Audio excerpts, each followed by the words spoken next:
I'm Mike Bowers and I'm photographer at large for the New Daily. I'm talking pictures this morning with the editor of the Daily Oz, Billi FitzSimons, and a very warm welcome to Talking Pictures. Good morning, thank you for having me. Billi, the world economy might be increasingly unstable, but the President of the United States thinks it's going terrifically.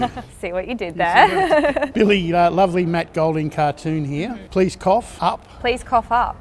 Clever. I immediately sort of thought, say, ah!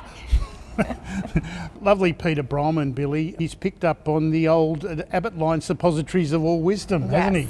I would sure like to tell Trump what he can do with his pharma tariff. And then Jim Chalmers, not Tony Abbott, says, not so fast, he's also put 200% on suppositories. Yeah, insert 2 and call me in the morning. Yeah. Lovely Megan Herbert cartoon. We finally received an invitation for a rescheduled meeting with President Trump. The good news, it's on the White House lawn, and it's referring to the UFC fight that they're scheduling next year at the White House. It's probably appropriate, isn't it? Because some of those meetings in the Oval Office have been like a cage fight. A literal cage fight, they have. I think he could lean into that, you know, the mauler from Marrickville in the cage fight, you know? Yeah, I'm sure. I think he would do well. Yeah, Wait, I have one more thing on this. White House. It's 2 words. It's 2 words, okay. Not one. I just loved this. Yes. Because of the absurdity of the whole thing. It's a lovely Matt Golding cartoon. A representative from Heard Island to see you. Finally, someone showing some respect by turning up wearing a suit. And it's a penguin. It's a penguin. It's a commentary on how these tariffs have affected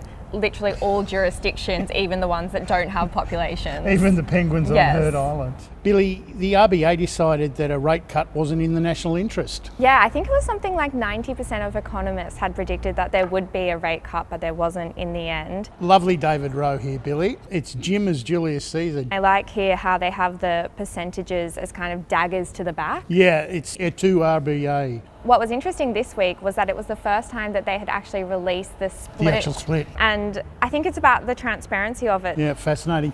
Lovely Warren Brown here suggesting that the people holding on is poor old householders here holding on by their fingernails. We're holding. Who's holding? Yeah. Well, mortgage holders. And I think it shows Michelle Bullock, the RBA governor, being very stoic about the decision. And the eyes closed, I think is interesting. You know, it's kind of shutting out the noise and kind of just having to be quite clinical about it. And then the mortgage holders in the extreme distress. It'd be a tough job. Not easy. Billi, the coroner in the Northern Territory this week handed down its findings in the Kumanjayi Walker inquest, and it delivered some pretty hard truths. Fiona Katauskas has picked up on this. Truth-telling is all very well, but truth-denying is an essential part of our nation's history. It's she makes a good point, doesn't she? This does come after Victoria handed down the first official truth-telling inquiry in Australia, but this just shows how far we have to go with that. It's a long journey. Jess Harwood, I think, has illustrated this beautifully. We've got all the press here outside the Latrobe Valley Court, one woman guilty of murder via mushrooms, and there's all this public interest, and then the Northern Territory coroner. Yeah, saying the entire Northern Territory police force bears the hallmarks of institutional racism, and that led to the death of Kumanjayi Walker.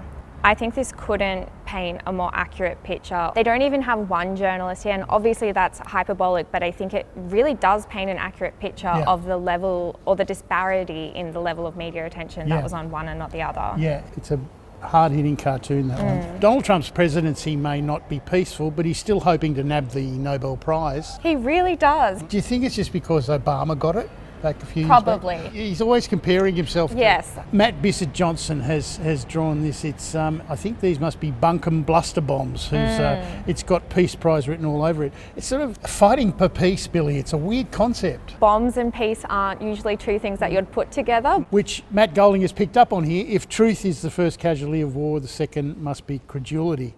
Yeah, Netanyahu nominates Trump for Nobel Peace Prize. Yeah. Look, I think this says it all. Billi, it's been a great pleasure unpicking events this week. I'll let you do the honours. Thank you so much for having me. Back to you, Patricia.